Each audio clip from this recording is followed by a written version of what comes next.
This is Overtime, a live series brought to you by Rig Links and War Room Media, where we talk about basically anything we want. And here are your hosts, Greg Williams and Ryan Ray.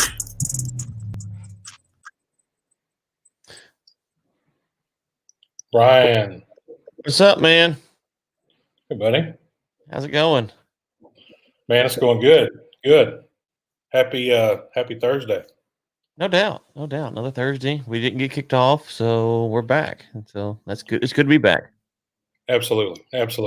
And I am in an undisclosed location at this moment.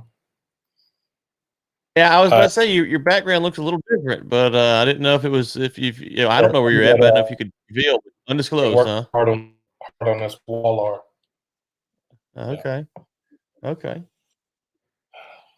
All right.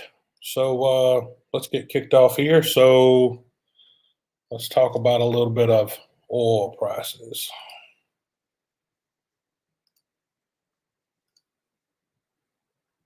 Maybe if I can get everything to load. I know the feeling.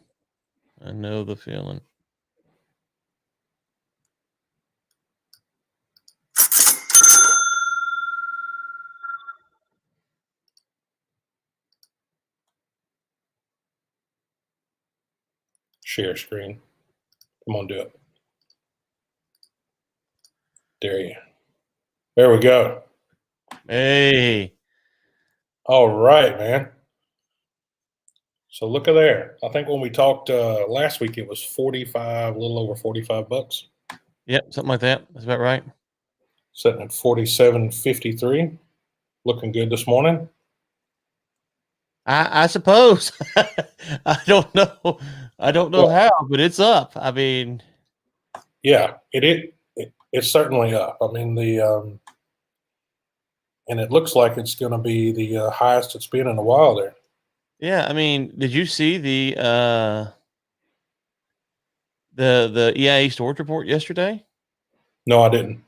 So, oil. This is from Natural Gas Intel. U.S. oil inventory spiked during the week. Petroleum demand only ticked up slightly. Let's see where is it at here. The EIA said Wednesday U.S. crude oil inventories, excluding the SPR, increased by 15 million barrels from the previous week. How many? 15 million from the previous week. The storage would increase 15 million barrels, and the price is still going up. So I have no idea. It's very rare that I catch you wordless there. So I almost slipped out with clueless. Screenshot it. Enjoy it. Oh man, I mean, help me out here. What am I missing? I don't understand how we can be, when we're in a good market and we have a inventory build, the price goes down. We're in a bad market and we have an inventory build, the price goes up. How? Well, let's see. What's the Brent sitting at? You have that close to you? All I have is WTI right here right now. Let's see. Yeah, Brent's at 50, almost 51, 50.88.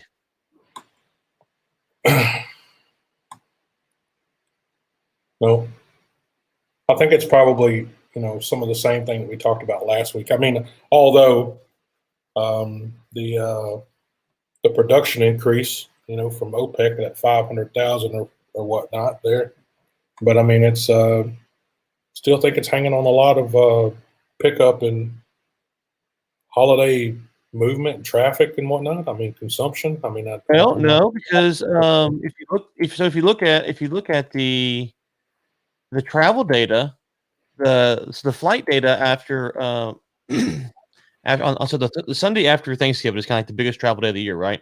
So that the flight data showed the TSA data, how many people they scanned through the process, was down 40% year over year from last year. And then if you looked at the gasoline demand data for the past 2 weeks or whatever it was, 3 weeks or whatever it is now, it was down as well. So all of the economic indicators, not all of them, I should say, but a lot of the ones that we look at to measure how demand is coming back, they're not there. And so that's what's, the concern is that obviously we're getting there and like I think we talked about last week, people go out there, start drilling, and then the price goes down. And of course, for folks that are listening to the show, it's, their jobs and stuff. So I mean, listen, I want to be wrong. I struggle to understand how we're getting to this spot to where no matter what happens, it's good news. Like, how is everything good news? Well, I mean, I guess there's been so much bad news. I'll take the good news and go with it. Okay. So yeah, here's the gasoline numbers, Greg. U.S. gasoline demand during Thanksgiving week was the lowest since 1997. I guess so. I mean, whenever we start talking about these historical stats right there, normally, I mean, your population increase has been what since 1997. I mean, so supply is obviously going to change with your population. Obviously, people, getting up and getting out of the house and getting on with their life. But I mean, the way you're looking at, if you take if you take this and look at it from you break everything down into a country perspective. I mean, there's different things happening in different countries as far as production and increase. So I mean, take a couple of our other countries where we larger NOCs are operating. Take like with India, for example. I mean, you could walk outside, and a lot of places in India, and it doesn't even look like there's a pandemic. So I mean, and all of that's just now starting to come back within the last 2 to 3 weeks or so. So it's not like everything is linear. Not all of the countries would be ramping back up, at the same pace. So it's probably got a lot to do with that as well.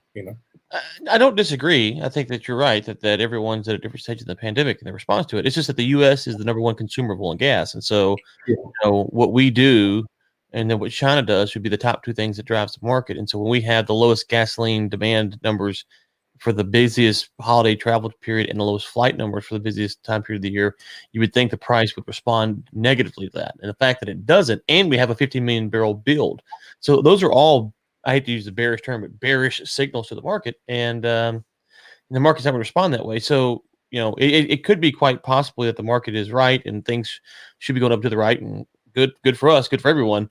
But also it could be that the market is overinflating itself and we have a severe price reduction, which.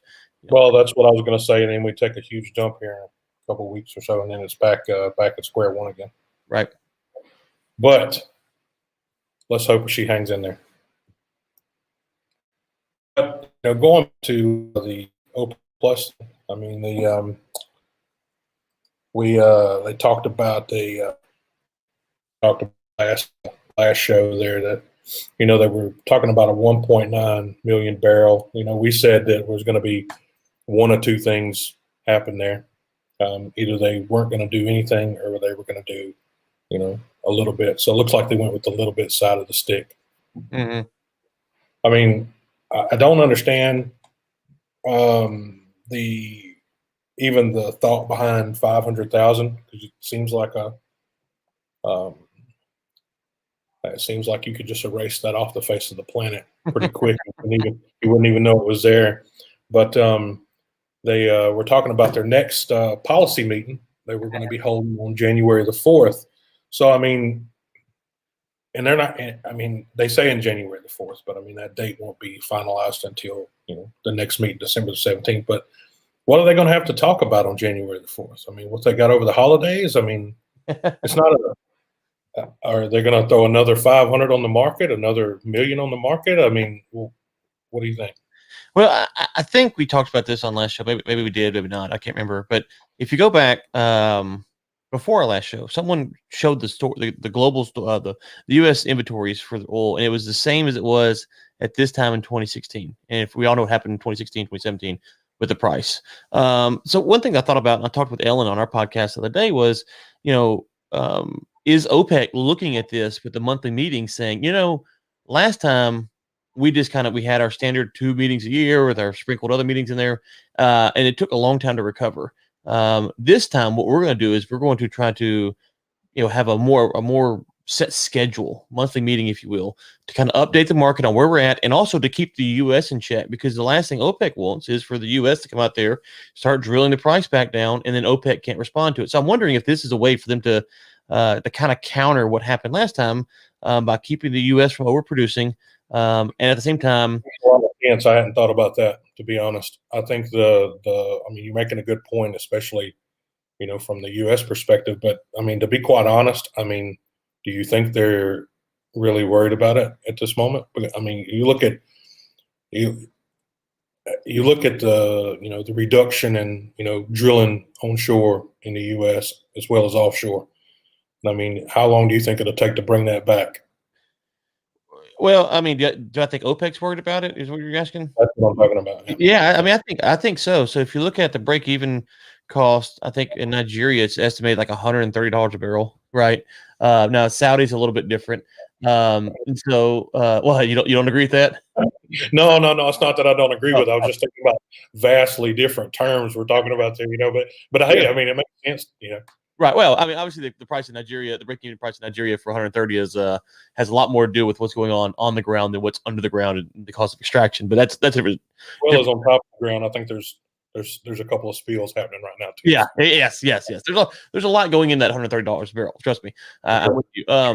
But I don't think that all the OPEC nations, necessarily desire low prices. If you look at the Saudis, or they have this big sovereign wealth fund. They got to keep that thing going to keep their population happy. So I think there's a lot going on.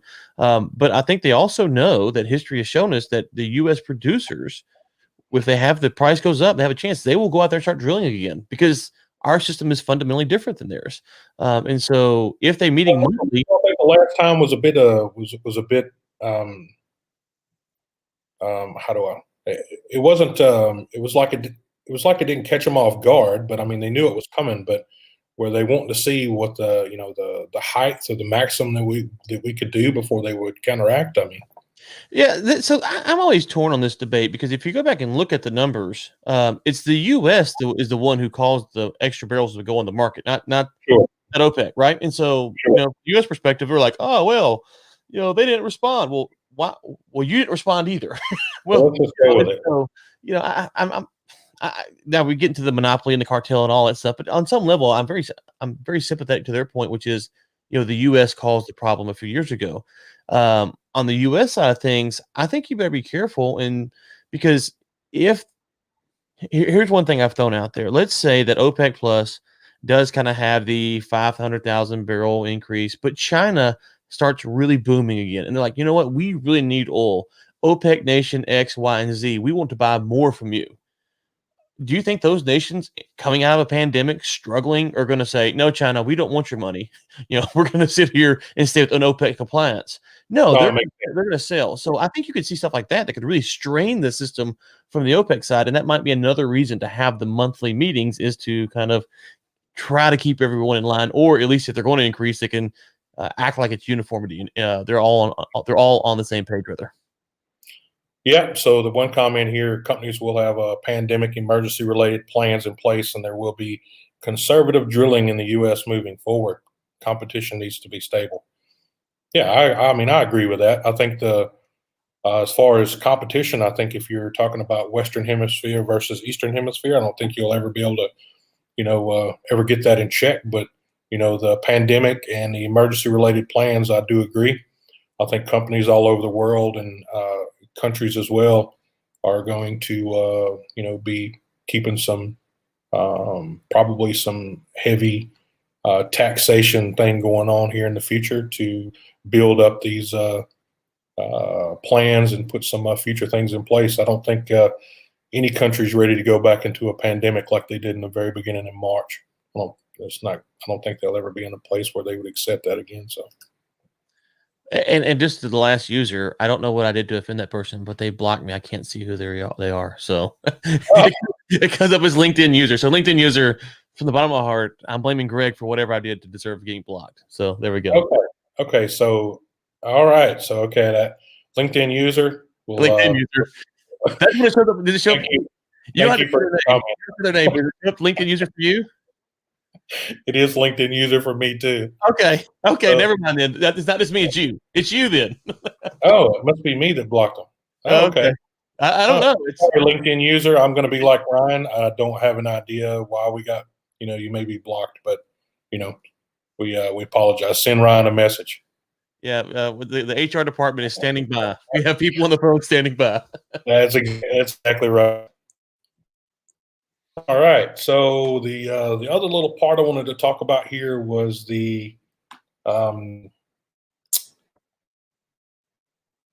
some of the job loss come out from the Petroleum Equipment and Services Association. I mean, this is only a tiny piece of what in the world right now, but I mean, 91,000, on the U.S. side of things for, the service sector. I mean, it doesn't. It seems like a whole huge lot of jobs, which it is. I mean, I'm not going to be sympathetic there for sure, but you look at it on a world scale, that's like not that much. So, but still. Well, the question for me, I'm curious. You kind of have the global scale is so. If you have 91,000 jobs, they're gone. It's one thing if if you're in a vibrant economy and a company just goes out of business for whatever reason. But we start having layoffs, right? You kind of have this rolling problem of 400 jobs here, 400 jobs there. Do you think that there is people overseas, companies overseas, are doing enough work to pick up some of these U.S. jobs where people can relocate, or do you think that if you're getting laid off right now, it's going to be a long way to go? Well, I think if you're talking about if we're talking about just a service sector, which this report is, or this post here is, the consolidated services groups worldwide, you look inside of some of these groups and, obviously the first thing to hit your bottom line is your labor burden. So they jump straight in there and they start cutting that, away. The first whack, that's the easiest thing they can take away. So if you look at the rebound effect from that, is we hire back 92,000 people plus another 30,000 people on top of that 92,000. So I mean the issue is you never get anything that's actually stable. To actually get a good indication when do you have a good increase or a downside to it. There's no stability, so you don't, especially with what we're talking about now. Right, I agree. And for these people who are going to college, part of the thing that kind of gets lost in the college debate and whether or not you should go to college or what kind of career you should go to is that people usually go after jobs that they're aware of. Now that sounds really weird, but it's really true. So think about this: before the Deadliest Catch come on, right? How many people wanted to go catch crabs off the Alaskan coast? Not many. I'd have to be quite honest. I still don't want to do it. I don't want to do it either. But once you saw it, you're like, okay, no. But my point is that once you were exposed to it, you at least had to think about it. I didn't even know that was going on until I watched the show. And so, as these jobs go away, when you go to a friend's barbecue, you're at someone's house, you're like, what does your dad do? What are you doing? Well, they're not doing that anymore. And so that impacts the amount of people who want to do it. And I'll give you another example. The show NCIS, when it was launched, I don't know. I don't know how many seasons they got now, like 20 or whatever it is. But I remember there's a story a few years back, and that the whatever the real branch of the Navy crime unit they represent had to come out and say, we're not hiring anymore. Like, we're not hiring because so many people watched the show and they wanted to do the job, but they're getting application after application after application. So the reverse is true here. If people are leaving the industry and they're getting laid off and they're gone for a long period of time, you will have less people in the next generation who want to do it because this is simple word of mouth exposure is not there. And it's a weird phenomenon, but it's just how it works. No, exactly. I agree with that. Everybody wants to be a crime scene investigator and everybody wants to drill wells. Me and All you. I tell you what, we should do one overtime from the Alaska Sea and catch a few crabs. Just one show. Well, we'll take LinkedIn user with us as a consolidation project. Hey, I figured out who that is. Who is it? It's Kristen. How is that even possible? I don't know. Like, why do you hate Kristen? We don't have Kristen. We're all friends. We don't have Kristen blocked. I don't know why I thought we were all friends. So she. Well, I will say thank you for the comment, Kristen. At least you're easy to identify here. Yeah. Thanks, Kristen. So yeah, I went to the comments and I found it. And there it was. So and she put, if you scroll up, it says Kristen blocked. So anyway, so thank you, Kristen. All right. Well, I think that's us caught up on the oil stuff there. So let's jump on over here to our business side of things, which is actually going to be. We'll throw this up there real quick and let everybody see what we got or what we're working on rather for that. But hang tight here. All right. Here, get past our oil prices stuff. We'll get the where it is. There we go. We'll run through our little list of what we got going on today. All right. So we talked about our oil prices, OPEC plus. We run through the job loss there real quick. Hope that picks back up. We're going to cover just a little bit about the Facebook antitrust, the Amazon versus Walmart bonus. I'm really stoked about talking about that one. That was some of the comparatives in the table are just it's amazing. But and we're going to briefly cover the Doordash and Airbnb IPOs. I'm going to go into Ryan's backyard there in the political side with some Chinese spies in California. We'll talk a little bit about that. To my knowledge, hold on. To my knowledge, I do not know any Chinese spies. The way I don't know any Chinese spies either. But well, you said my backyard, Chinese spies. Like I don't know any Chinese spies to my knowledge. Okay, so just for clarity there, we're going to say politics and the political spin in Ryan's backyard and not spies in California. We'll be clear. I am not a spy. Mr. Mayor Pete, as well as a couple of stuff there close to Houston's heart. We're going to talk a little bit about Westbrook and Harden. We're also going to tell anybody out there that likes the Jets that they suck today, just FYI. And then we're going to talk a little bit about the new 2024 Olympic game. By the way, if there's anybody out there that wants to sponsor a show, it's cheaper than a bust of Jeff Bezos. So now, and if you sponsor enough, Greg and I will go to Alaska and do one crab fishing. We certainly will. We certainly will.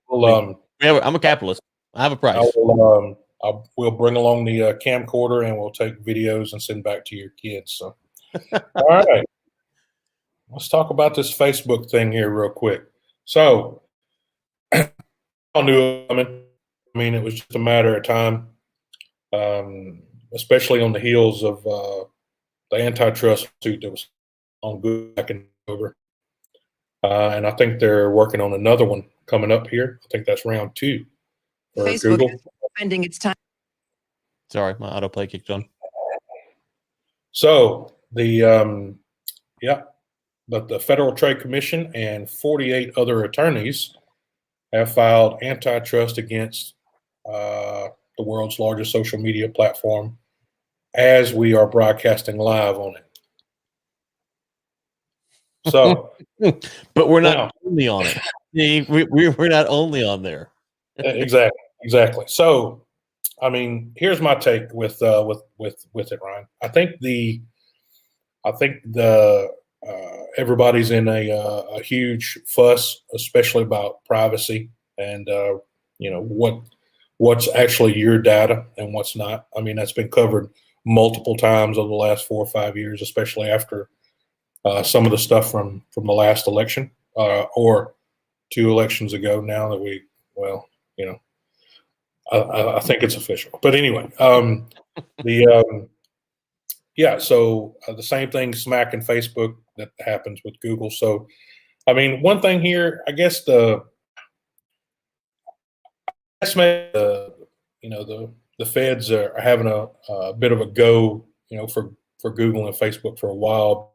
I mean, as all owners of we also own a social media network, but why do you not have those kinds of thoughts in kind of the front of your mind as a business plan? I mean, would you not be thinking about maybe this gets so big that it's going to get broken down? I mean, would that not be something you'd be kind of planning for? I mean, is Microsoft not a good example? Well, did Microsoft really get broken down? I mean, I don't. We can get to that discussion another day, but so you asked the right question.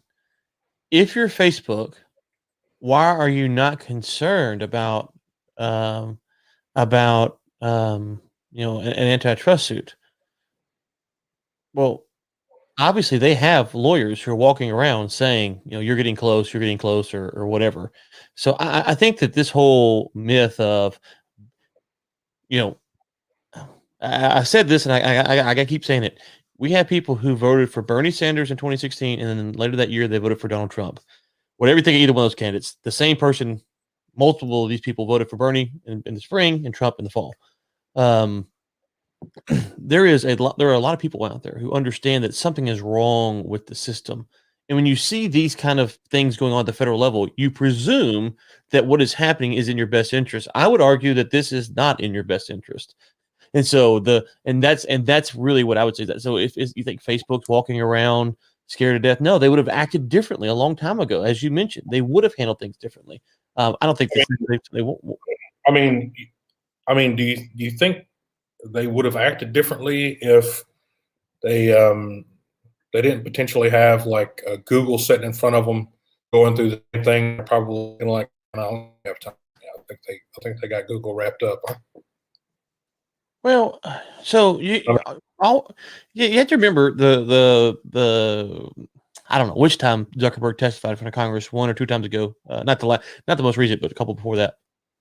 They said, I think it was even Ted Cruz or maybe it was Lindsey Graham, whoever. They said, would you be willing to help us with these guidelines for social media? And he goes, absolutely, I would love to help you.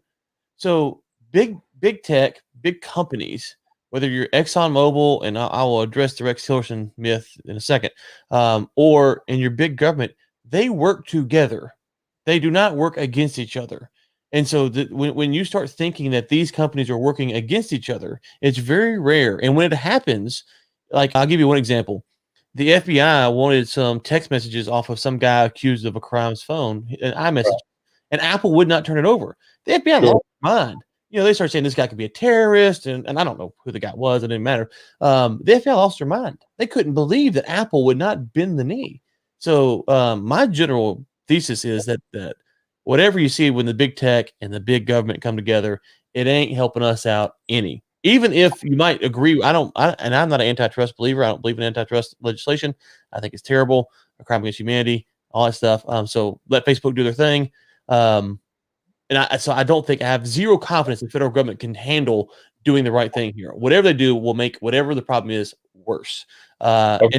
That point I do agree on 100%. And I would say, when Trump came to office, he brought in Rex Tillerson, and people were like, "Oh, well, Rex Tillerson's a business guy." No, these top level moguls, Bezos, Zuckerberg, Dorsey, they're dealing. If you go listen to what they say, they're dealing with legislative branches in every country they work in. So Facebook's got its own problems in India or whatever African nation it's in, or I don't know, I don't have the list of all the countries they're in, but they have to deal with the same stuff in every nation. So they want to work with the governments. I think that's really a given. Will this help or hurt us? I don't know how it's going to help us. We're going to spin off WhatsApp to someone else.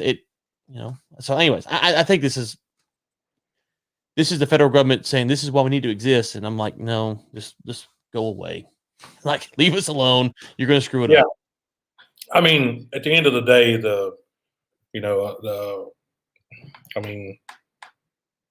all of it comes from disgruntled Google employees, most of it anyway. So disgruntled Google or Yahoo employees. So that's WhatsApp was some disgruntled employees of previous tech companies. So, Right. I mean, and it was, their largest user base is Asia. So, that's I mean, if they spin off, WhatsApp out of the the U.S. held part of the company, where does it go? I mean, they spin it back off. Does it go back to to where it was previously? I mean, it's kind of like your user base. I mean, when you start separating up, WhatsApp and Facebook and then Instagram, you start breaking them apart. I mean, there's the revenue model and the advertising model that they got there is all tied together at the hip. Everything's laced together with shoelaces there. So that's going to be that if they do decide to start taking that away, that's going to be the largest impact on Facebook platform itself, is the way that they advertise and market. That's what I see anyway. No, I mean, so I do agree. It could be, there is where it could be problematic for Facebook. But the reality is that if you think that Facebook is getting too big, make sure that the competition level is fine, so other people can go on other platforms and do it. You are seeing right now, I don't know how long it will last. This quote mass exodus to Parler. I don't know. Maybe it'll work. Maybe it won't. I'm not a big. I have a Parler account, but I don't use it. But what actually would damage Facebook is people just quit logging on. Like if people legitimately just quit logging on Facebook, whatever you think they're doing and whatever revenue they're making, it would change dramatically. And so, but people don't want to do that. They like the platform. They won't use the platform. And so, I'm not sure the government should really be in the business of busting it up. The final thing I say is the people who invented WhatsApp, as you mentioned, they did a really good service globally. It's my favorite text app. Mine as well. I hate text messages. Like once you use WhatsApp, that's like getting red pill. You're ready to go. But they did a really good service for folks internationally, because that was something that was built for people in emerging markets that had to pay these rates for text messages. And so the fact that Facebook bought them up encourages more tech companies to go out and build platforms like that, take a lot of risk in the hopes that Facebook will buy you up one day. Like, so when you start busting these big companies up, you're actually saying, well, we're kind of taking away this ability, because WhatsApp at some point they couldn't manage it themselves. They needed a bigger partner. And so I'm not a fan of discouraging entrepreneurship. And actually, I would argue that, busting up these big companies discourages it on some level as well. Well, I think, at the time, whenever Facebook purchased WhatsApp, it was the largest tech purchase between two companies that had ever took place. I think you're right. It was huge. It was massive. And the what Facebook brought to the table for WhatsApp and Instagram is basically, a whole, developer software experts just pounding numbers into it, software and designing different things. But again, I think the largest part of Facebook is data recovery and marketing. It's not. Yeah. I think the service that they provide is free of charge. It's nice to have, where you can stay in contact with people and communicate with people, but that's not the real part of why they exist. So that's the point. That's what I said. So if you've got a old school newspaper, I got one here somewhere. I get twice a week in my little town. If you get a twice a week newspaper subscription, they really don't care if you read it or not, as long as you're paying the bill, right? Exactly right. Facebook needs you to log on. So there's a fundamental difference. The other point was that, once that that revenue thing gets kind of separated, if they do get broken down after any kind of antitrust thing that happens there, but that changes a lot of scope for their clients as well, worldwide. You can't reach some of the audiences that you used to reach. You can't reach. Now, granted, you're still talking about billions of people, right? Obviously. But, that's combined. That's not single users. So it'll be a different world for them for sure. Agreed.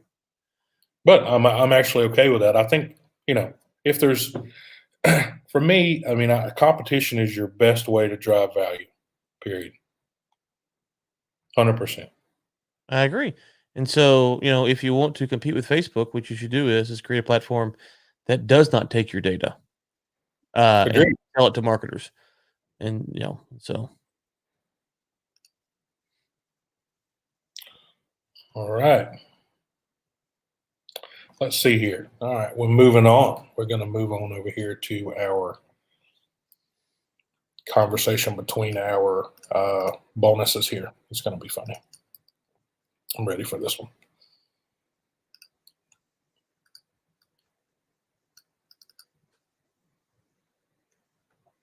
All right. So our Amazon Christmas bonus versus our Walmart Christmas bonus. We're going to put them side by side for just a minute. So, I mean, I'm always a fan of people things that they work hard for. You know, I mean, at the end of the day, that's why we all work. We all work to support our families and all this kind of wonderful things, all the things that make you feel warm and fuzzy on the inside. So but just about Amazon, which employs 798,000 full and part-time together as of February 2020, and 500K of that 798 is in the U.S. So they've come out and said 300 be paid to full-time employees that were full-time through the period of December the 1st through December 31st. And 150 will be paid to part-time people. So, but they will not receive said bonus until after January 1. They say the payout is an amount of $500 million for the whole shooting match. So in my roughneck math, I come up to like 239 million that was missing there, but we'll cover that in just a minute. But so Amazon expected revenue for 2020 is 372 billion. Now, jumping to the Walmart side, they're saying they have 1.5 million employees, so that supposed to receive. They match the bonus, so 300 and 150. Now, say that their bonuses will be in the excess of 388. Okay, so they were a little bit closer in their math, right? So I got to give them a bit more credit. They were better at advertising it. So Walmart's expected revenue for 2020 is 524 billion roughly.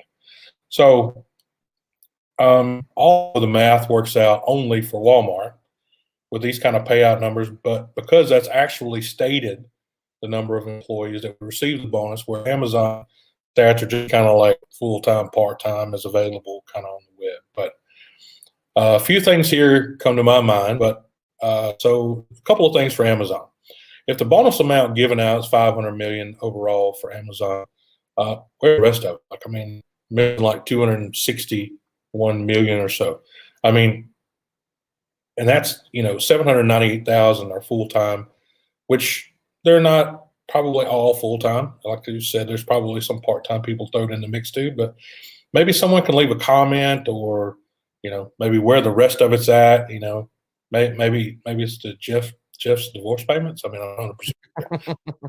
So next about that is I've got a just another little thing here that I was looking at earlier. CEO magazine. Okay. So now this is where obviously some of the information I'm talking about came from. But if you look here, it's nice that they call it, Christmas bonuses for hundreds of thousands of frontline employees. But why in the world, as a reputable magazine or a digital news site for CEOs, would you print something that says something about a Christmas bonus when it's actually being paid out after the first of the year, right? So, I mean, I do personally have an issue with that because it's a load of shit. But you take, according to sitechecker.com, CEO magazine has over 300,000 web visits a month. Now 300,000. Now you take that and say, so 300,000. I wouldn't call it probably a Christmas bonus. I think I'd probably call it something like, thanks for your help through the holiday bonus. Holiday bonus, yeah. Right. So the other part about it from Walmart's side, okay, being the older of the two companies by a long shot, but touche to Walmart, staff Amazon, with their kind of published amount, right? So it was more in line with the numbers, yes, but their revenue is going to surpass Amazon by like 152 billion this year.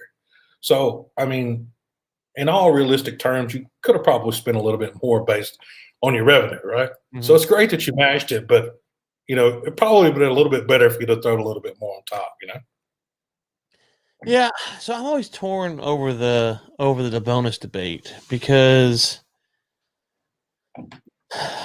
so revenue is not profit, as we know, and I have no I haven't looked at their profit numbers, so I don't know what they're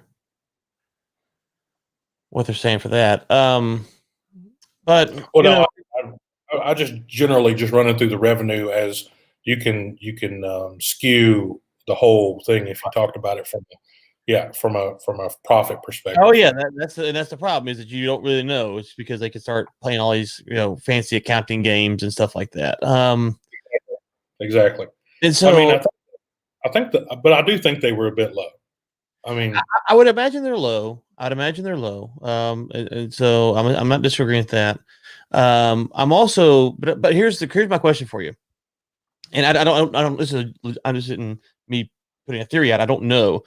I'm assuming that during the holiday season. So let's just say, here's a tennis ball. Okay, I don't know what this tennis ball sells for on Amazon. The 3-pack of $10 or whatever, right? Okay, I'm assuming during the holiday season they have employees that are working overtime and getting time and a half hour rates. So whatever their margin was on this tennis ball is actually going down during the holiday season because their cost for overhead from overtime is going up. I'm not saying that means anything to do with the bonus. I don't know what it means, but I would guess that'd be the case, right? I mean, I think yes and no. I think yes, you're right that the margin would be going down, but the other side of that coin would be their sales would be going up.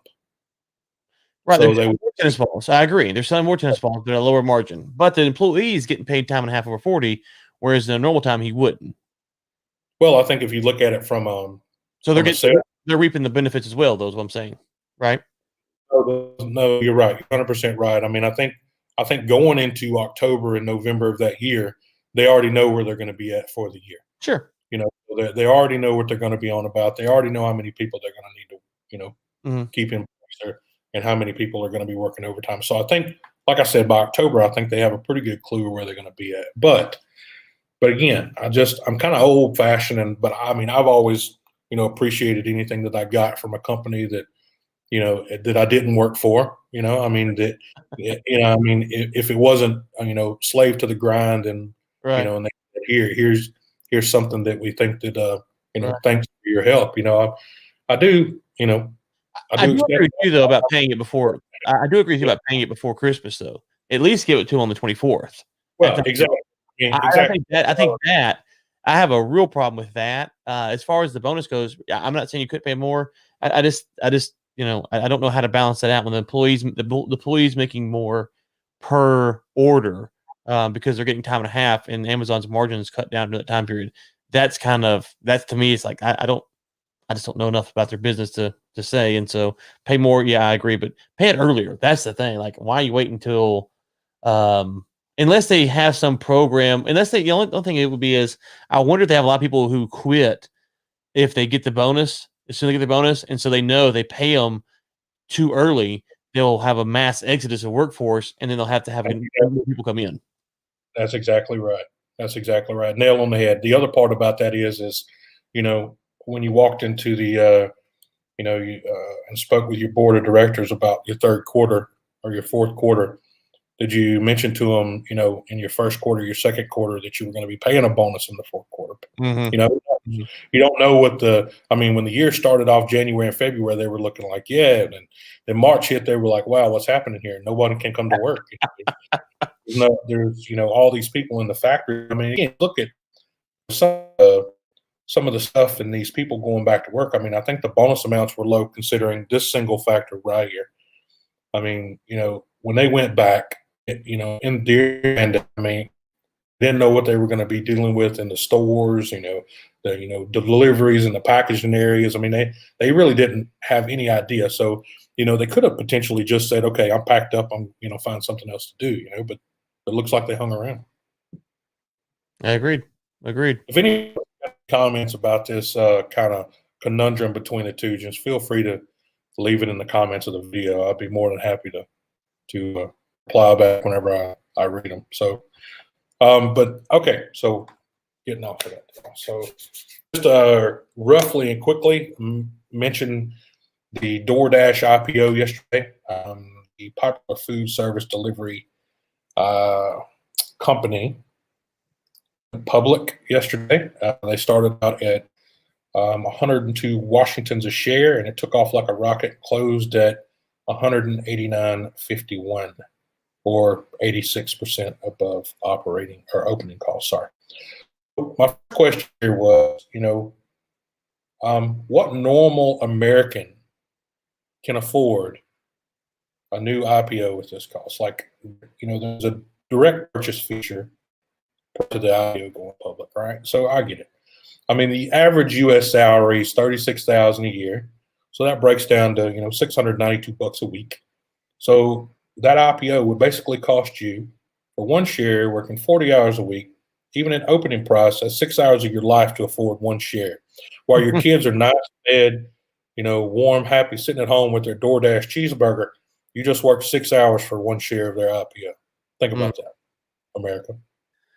Well, I mean, I think I put something about this the other day as well, is that if not DoorDash per se, but if you just look at who owns the stock market, it's not your average American. And No. a lot of people are kind of, if you look at the percentage that average Americans own, even in their 401ks and stuff, we really don't have much impact on the market. So I think this just goes It's to a bit of an American dream, though. It's kind of like stuff that people want but they can't get. Well, I'm not against investing in stocks or anything like that. I don't have a. I'm just saying that. Do you think the stock's hyperinflated right now? That's what I'm saying. Oh, The pandemic. all the stocks are hyperinflated. I say all. Most all the stocks are hyperinflated right now. I mean, with a new IPO just coming out, do you consider that inflated? That's what I'm saying. Yeah. So what's it? 177 a share? Is that what it is? I'm trying to look up this current price. I haven't looked at it this morning. It's 90. It's trading right now. It's unavailable. It looks like it's so one site's telling me it's 92, another site's telling me it's 177. So I don't know what the I don't try to get the stock price is, but yeah, I mean, so it's definitely it's $176 according to Market Summary for what that's worth. And I do think I think you have to be careful on this one because it really depends on what you're banking on, and after the pandemic kind of winds down, are you banking on people going back to restaurants or not? And so if people kind of return to their old habits, and they will eventually. I don't know if that's next year or 5 years from now. They will eventually. Then once that happens, unless DoorDash has really carved out a spot in the market, then I think they're there's definitely overinflated. But the thing is, DoorDash to me is expensive, right? I don't use it very often, but it's not cheap. Well, I mean, I use it as an alternative. It's like if you can't find something here, typically it's on DoorDash. So. Yeah, but I mean, what's it cost to get the deliveries and stuff done? Well, I mean, I think it fluctuates from place to place and how far the restaurant is away from you. So, I mean, it's not like I don't think all the fees are standard. Right. So, I mean, like this. So, where we live at, we looked at getting. We wanted, I think, Chili's the other day or something like that, or I can't remember what it was. And now we're about 15, 20 minutes from town, depending on where you're coming from. And we looked at it, and it's like, oh my gracious, the price is to get it delivered up here. Now, if you're in the thick of Houston or Dallas or whatever, it's probably a little bit more economical because of what's going on there. But as people become more impoverished, I don't use that term. I use that term lightly. They don't have as much money as they did in 2019. I wonder if this is more of a luxury service, whereas for during the pandemic, people use it because they just were afraid to get their house. So, you see the difference there?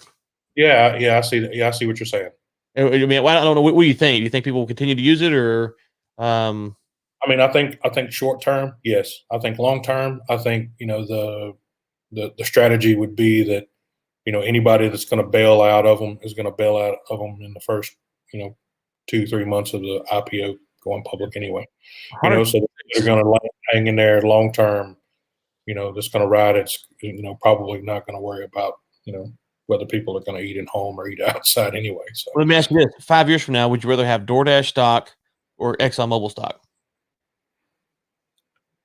Probably 5 years from now, I'd probably rather have DoorDash stock, to be quite honest.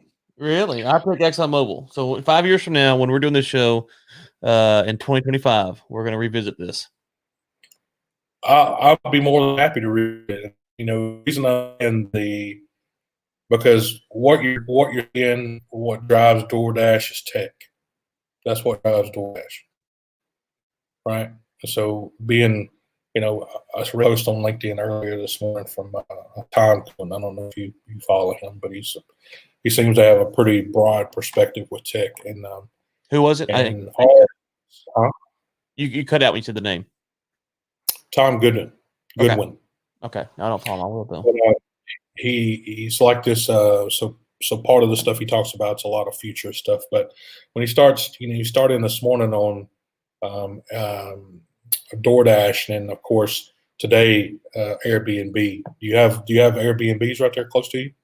What they opened up at? Yeah, we live in a gated community, so I don't know if they allow them in here or not. I think there is some stock right there in front of you where you were at with the market. Did you have on the computer? Was you looking at? Sorry. So Airbnb should have went open this morning, or should have went public this morning as well.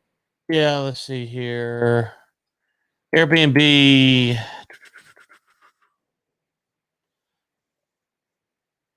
It's not giving me a hit here. Let's see here. It's saying it should be between 50 and 60. It says talking about, they were suggesting it was going to be about a 30% jump on this one, so not as high as Airbnb, but so not as high.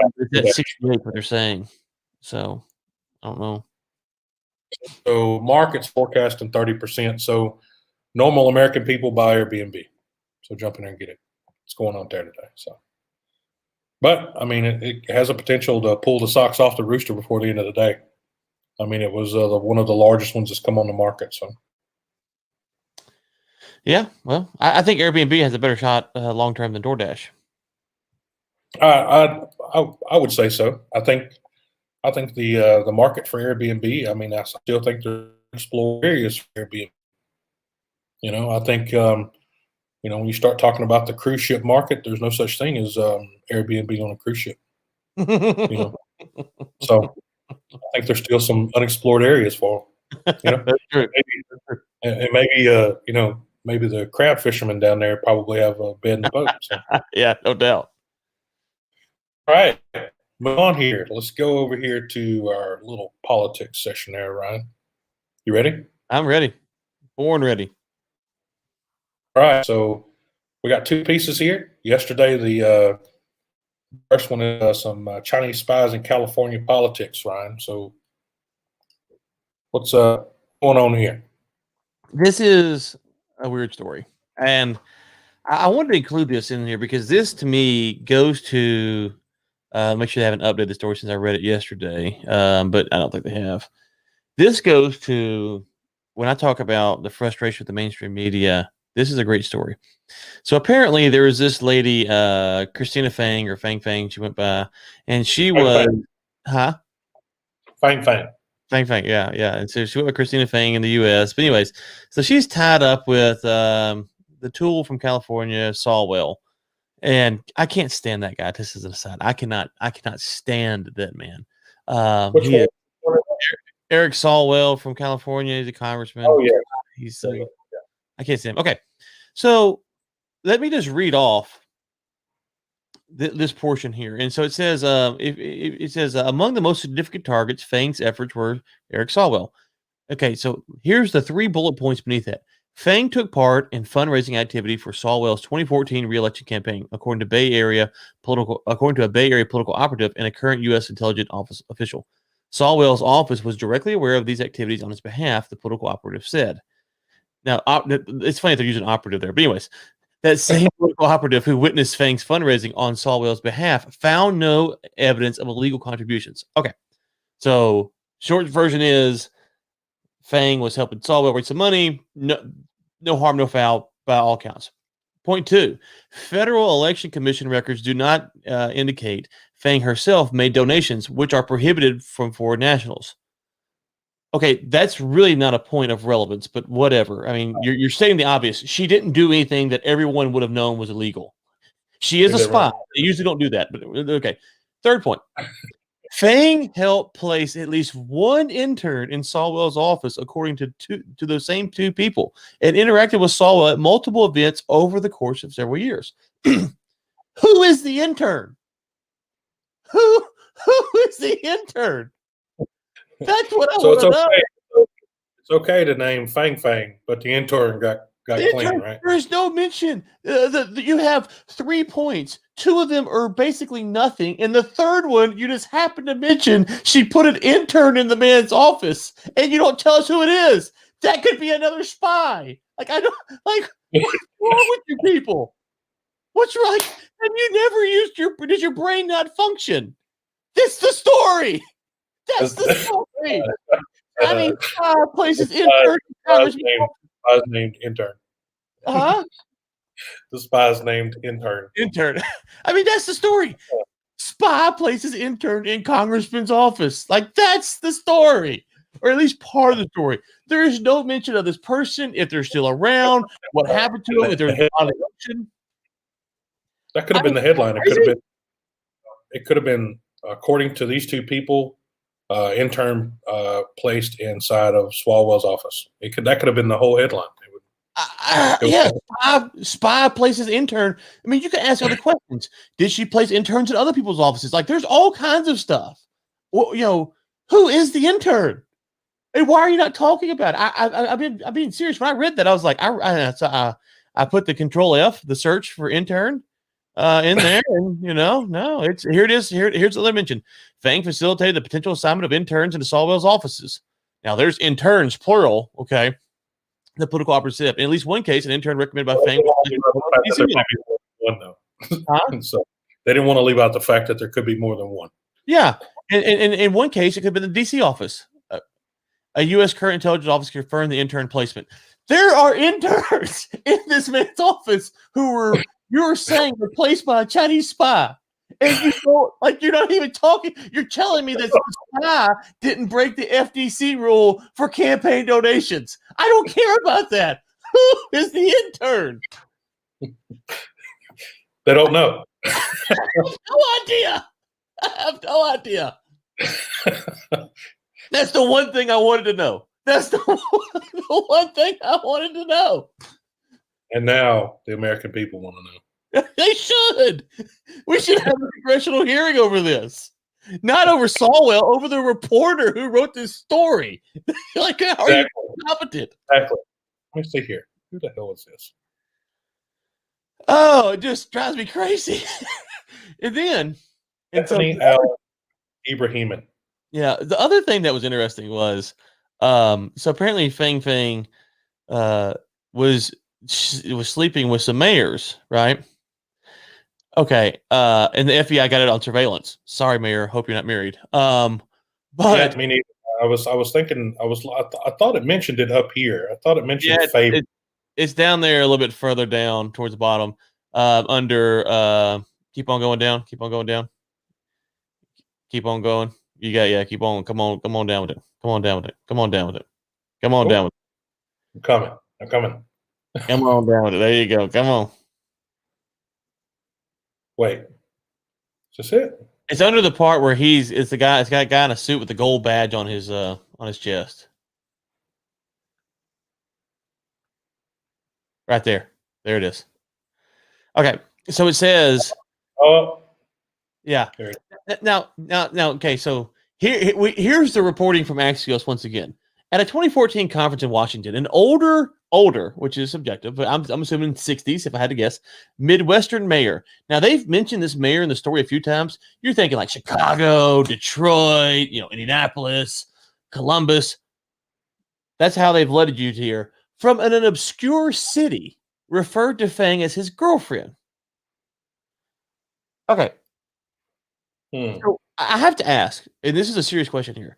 If Fang is going around sleeping with obscure mayors, is she really that good of a spy? Like, if she can't discern an irrelevant mayor from Podunk, USA, is she really that qualified to be a spy? Is that the best that China's got? I'm being serious. It's either the best that China's got or it's the best reporting we can do. There's only two things. I mean, you're like, what's going on here? And then the problem with it is it says if it says, see where it says why it matters. No, is that it? No, that's not it. There's a portion in the story where they talk about why the spy would want to know the mayor's schedules and stuff. It's like, I listen, our mayor, I literally one day called him up. I was like, hey, I need to talk about something. He goes, yeah, come on over. Like, there's not a lot going on in our town. And so it's like, I don't know. So, the story's interesting. I'm not saying it's not, it's just filled with all these weird things, and they don't tell you enough to understand, what's the relevance here. And so I don't know. I've talked too much. What are your thoughts? The creative writing there is no. To be quite honest, I mean the engagement. Say engagement after reason all these Fang is here messing around with all these guys. It doesn't potentially. I mean, at the end of the day, okay, it's like this. If China has spies in the U.S., which I'm not denouncing the fact. I mean, we are. I have no association with spies. Just to be clear. I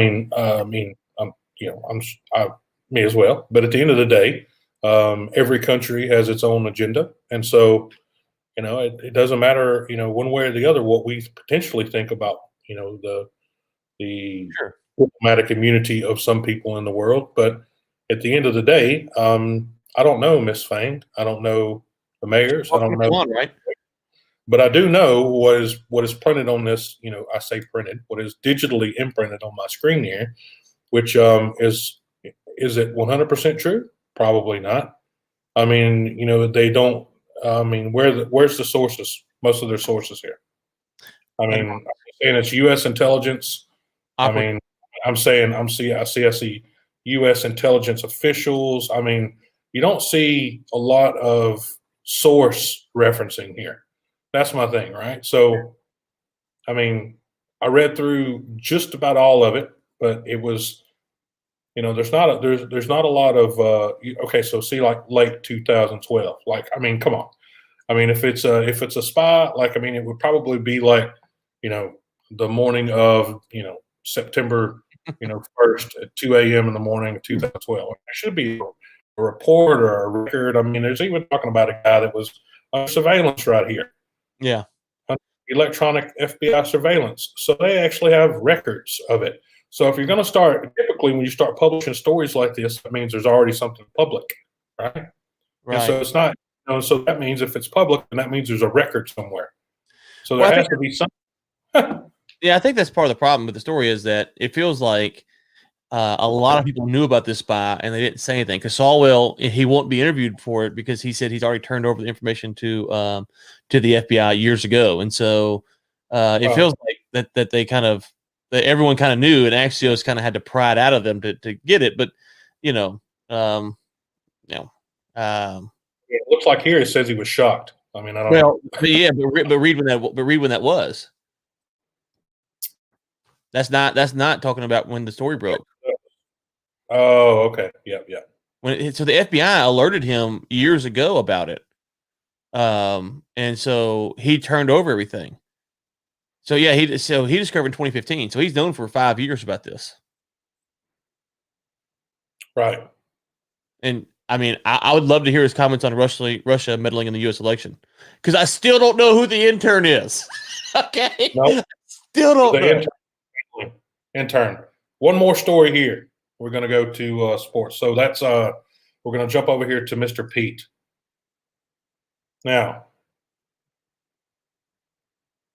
you have some comments on this one, Brian? Shoot, go for it. I mean, I don't know. I think when you look at the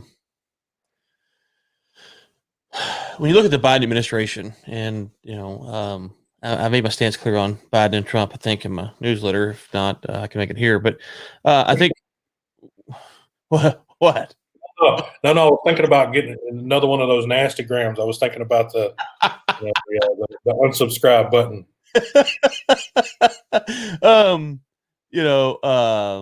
I think that if you voted for Biden, so part of why Trump won was people were tired of the Obama being the empty platitudes, placating to you, things are gonna get better, and they're really not. That's why part of why Trump won. By the end of 2016, people felt like the things were getting better for them. If you supported Biden and you thought that we were going back to something better, then maybe you enjoyed the Obama years, and if you did, good for you. But Mayor Pete, Janet Yellen, all these appointments are not. I mean, we are literally going back to the Obama administration. Now, you might like that. That might be good for you. But I don't think that's exactly what Biden was pitching himself as, is going back to the Obama administration. He was pitching himself as bringing stability. I definitely agree with you there. And so Mayor Pete, the question is, I mean, I don't know much about Mayor Pete, but what is his connection with China other than, I mean, he was in the Navy for a little while. I don't understand, you can be very critical of a lot of Trump's foreign appointments. I don't know. Does he have a connection here that you know about that would make him the person for this job? No, I don't. I'm not aware of any other thing. I mean, let's see. No, I don't know what would other than some possibly McKinsey, which makes him less qualified. That's that out loud. Yeah, other than some ties, some deeper ties into the Democratic Party there that would raise him up to that level. But I mean, this guy is, has said before, if I'm not mistaken, I could be corrected later on, but like he wants to make a presidential run in his future. Like this is yeah. This last one he couldn't beat Biden out. Yeah, so I just think that so let me explain this. I'm not saying that Mayor Pete isn't qualified because of credentials I don't know about. He might be a very sharp cat. He might know all this stuff. I have a feeling though that how they're going to cover the China coverage moving forward with Mayor Pete, with Biden, will be different than how they have under Trump. I think Biden will handle it somewhat differently as well. But I just know that there's a lot of people that follow China that have put forth names of potential good ambassadors to China. Mayor Pete was never one on that list. And so I just found it really odd that of all the people, he got that. And the final thing I say is, did Mayor Pete jump out? Did he drop out on Super Tuesday? I'm not sure. Because if you go back to Super Tuesday, put my tinfoil hat on here. All of the Democrat contenders that were challenging Biden dropped out on Super Tuesday, which left Warren and Bernie, which were going to split the votes. And so I've wondered if this is kind of like the payback, like, hey, you dropped out, and so we're going to go ahead and throw you some posts, or you'll go live in Beijing for a little while. Comment here real quick from Vincent. Pull it up there. Said, it's all we are to be good at Chinese checkers by now. We kind of found out who the intern is. Like that's still bugging me. Agree. Who's the intern? Yes. Yeah. Everyone. Here we go. We just posted out there. So yeah, everyone. Who is the intern? So. Yeah, I mean, I don't know about Mayor Pete. I mean, end of the day, yeah. So Mayor Pete, Klobuchar, and Steyer all dropped out right before Super Tuesday. So, and Warren stayed in to challenge. Huh? So he's a really young guy too. Yeah. Hey, nothing against young guys. Nothing against young guys. No, nothing either. But I mean, me either. But I'm just talking about the, comparing it to. Bush doing the same job versus Pete doing the same job. Right. Pete versus 39. So, all right. Moving on.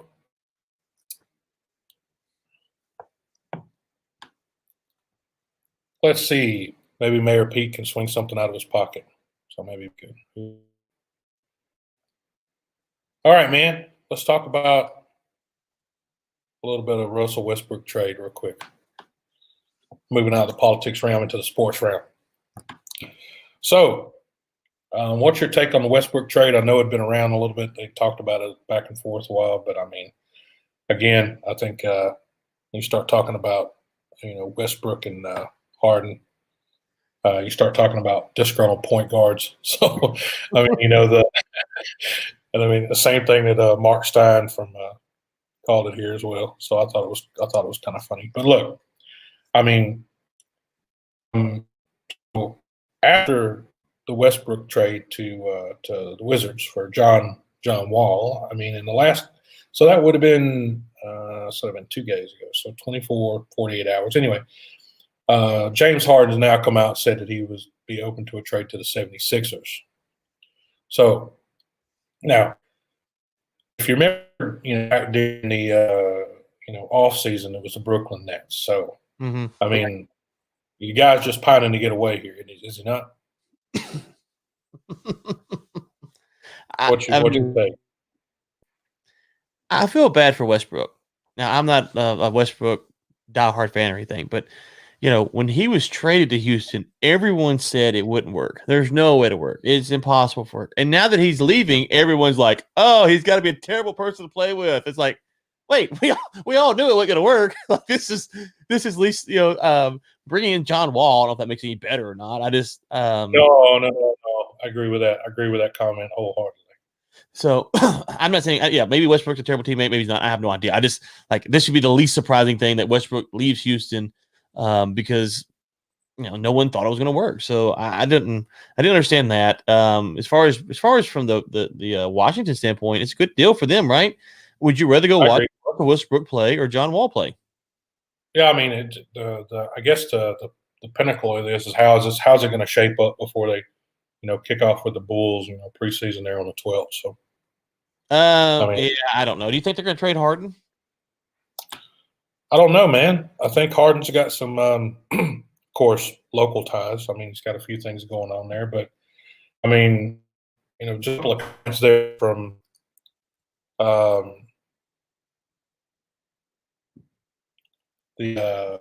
Nardana, Sports Illustrated reported that a person familiar with Harden's thinking about the trade for the 76ers described the Rockets' culture as toxic and called them the Knicks of the South. Okay, no, okay. Well, I'm just going to be straight up. I'm just going to be straight up and blunt here.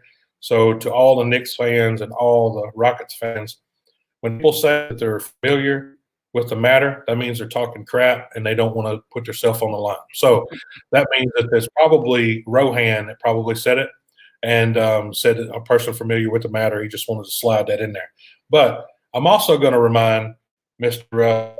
Carl that there's not many Charles Oakleys running around in Houston with the Rockets these days. Yeah. So, yeah, unless you're arrested in the middle of the court, I don't think we're at that point yet. So comparing them to the Knicks, I mean, well, the Knicks have been the worst franchise in the NBA for like 20 years now, right?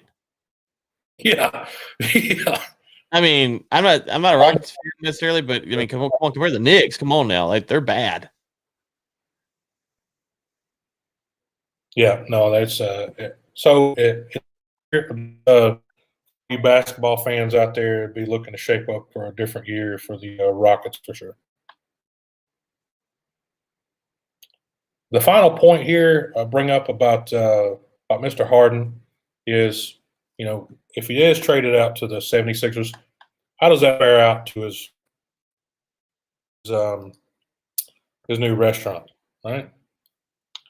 So, I mean, Harden's opening up a restaurant January 1. I tell you to go visit the website, but you can see there's not crap here except a countdown. Save yourself to visit. But, so he does have ties there. He has ties with the soccer teams. He has ties with everything. So I'd be curious to see how that works out. Do you think he really wants out or he wants something else? He wants someone else brought in?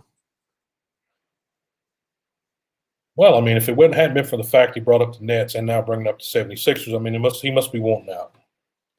Well, yeah, I wondered because going to the Nets was really weird. I didn't understand that fit, but okay, whatever if he wants it. But I didn't know if he's, now they move Westbrook. I don't know who they can bring in. That's the problem. I don't know if there's anyone they can bring in.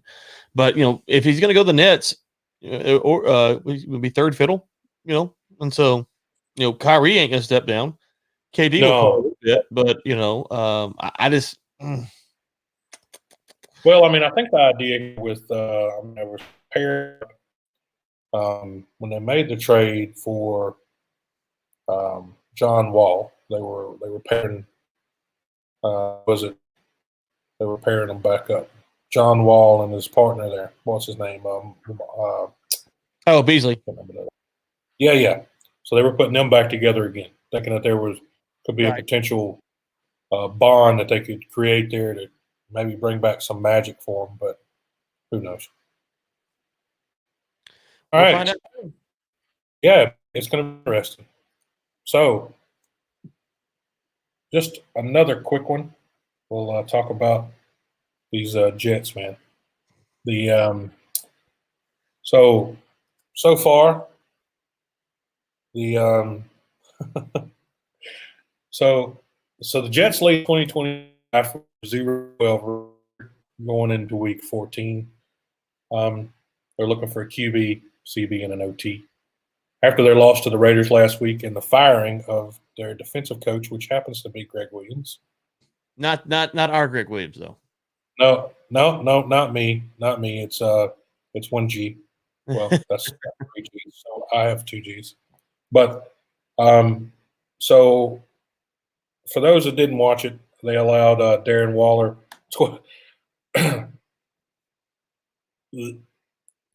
12 receptions with over 185 yards and 2 touchdowns. So Mr. Dan Parr here, contributing editor, said that it was the worst.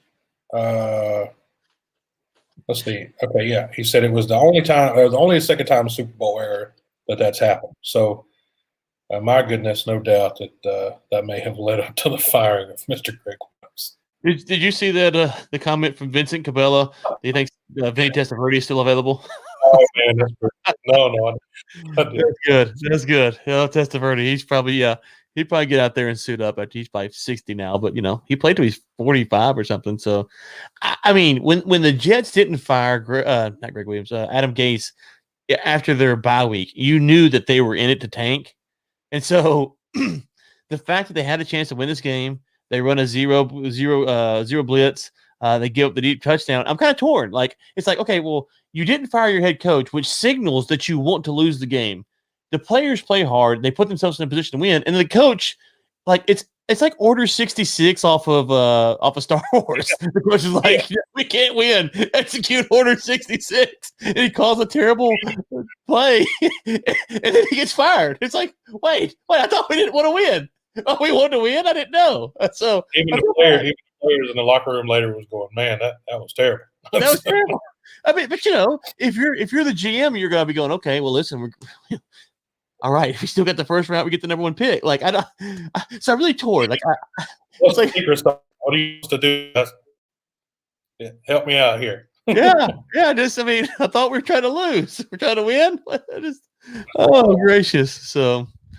Oh yeah, but so the Jets fans should be excited though. They're going to get the number 1 overall pick, and so there's the silver lining. That's the only silver lining they got right now. That's between that and firing Williams. Yeah, well, they're going to fire their other coach too, Adam. They're going to fire their head coach, Adam Gase. So that's coming too. So sure of it, 100% sure of it. 100% sure. Bet the farm. All right. So we didn't talk enough crap. I'm going to talk about one more thing here. So Ryan, the 2024 Olympics held in Paris, going to be held. So, do you have a guess on what the new sporting event that's going to be announced for the 2024 Olympics? Is it live streaming? No, it's not. But I think it's more than live streaming. It's going to be breakdancing. Breakdancing will make its Olympic debut at the 2024 Paris Games. Is this the Onion? Did you go to the Onion or the Babylon Bee? Are you playing with me here? This is CBS News. Now, it's become an official Olympic sport as of this past Monday. The International Olympic Committee pursuit of urban events to lure younger audience saw street dance battles officially added to the medal event program at the 2024 Paris Games. Let me just can I make a prediction here, Greg? Hold on. I got a better one here. Oh, go ahead. Go, please. Sorry. Vincent says he wished it was beer pong instead of breakdancing. So That would be better. I agree. Go ahead. Prediction. I don't know who's going to try out for these Olympic Games. Who's going to represent the USA? I have no idea. However, Dennis Rodman. Whoever you are, let me warn you now. If you go out for the Olympic breakdance gold medal, whoever you are, be prepared for 40,000 TikTokers to crush your dance performance every day and mock you without mercy. So, like, TikTok It's going to be will just kill them. It's going to be trending. It's going to be trending for 3 months. So. I mean, what it'll be is you'll have the gold medal breakdancer, and then you'll have some TikToker destroying that dance 100 times better. And you're like, oh, so this. I mean, it should be an Olympic sport to begin with, but I'm just assuming that TikTokers are like, oh, okay, here we go. This is our chance. Like, we're gonna show you up, and so. Yeah, I think that if you're going after this gold medal, be prepared. If you're running the 100-meter dash, there's no one on social media who's going to show you up. If you're wrestling, you're boxing, no one's going to show you up. You go to breakdance, the TikTokers will come out in force and just embarrass you with their dance skills. So it's smashing. It would be they'll be doing what they call a duet right next to you. Yeah, just tearing pieces. Tear your pieces. So good luck. Good luck. Yeah, I agree. So whoever they find sounds like they need to go to TikTok to find this guy. Well, why would you? Yeah, that's the question. Could you get TikTokers to actually come off their platform where they're making probably millions of dollars and go compete for free as a $1 million for TikTokers? I don't know what they're making. I have no idea.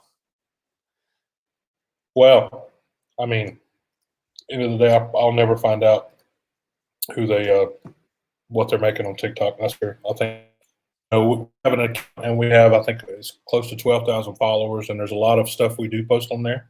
I engage with my kids a lot on TikTok just simply because I use the platform like they do to reach audiences and do different things. But at the end of the day, the idea there is TikTok something nobody else had, and they're crushing the market with it. So.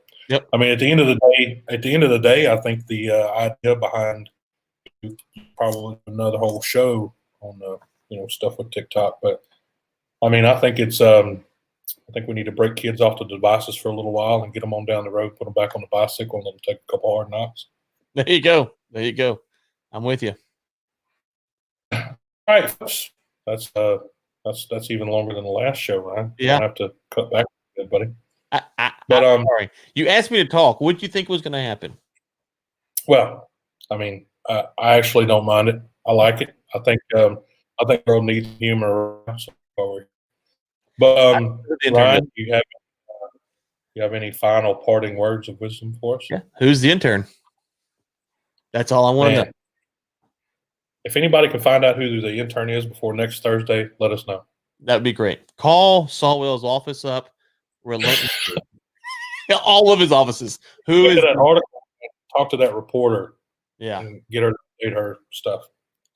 She doesn't know. So, all right, you can reach out to me for on Facebook, YouTube, anybody, any sponsorships. Look, this is a live show. We broadcast each across 3 platforms, collective base of over 100,000 people. So Facebook world, that's about 1/10 of the actual following. So anyway, you can tune in here each week, 10 a.m. CST, as we basically like to just rant and just keep going on and on and on. So, but some things Ryan says may get him in trouble. So we try to go the long bit line. So, but anyway, we also just went live across all of our major podcasting stations, so that's good. Just go in there and search Overtime Williams your desires, and it will appear. So make sure to subscribe, download, leave us some comments. Engagement pushes it to the top of the list. Ryan's been doing this gig for a while with the podcast, so he knows how they work out. So baby needs shoes. I got 4 babies. They all need shoes. Ryan needs his grass cut. Yeah. I need a lot of stuff. I need to know who the intern is mainly, though. So if we can get that figured out. We're your hosts. It's Greg Williams with Rig Links, and that's Ryan Ray with War Room Media. That's a wrap. Bye, everyone. All right, everyone. Have a good week. It's almost Friday. I forgot to download the podcast, so I'm going to find it right now so I can download it. Hey, man, we had 14 downloads this last week. That's awesome. Hey.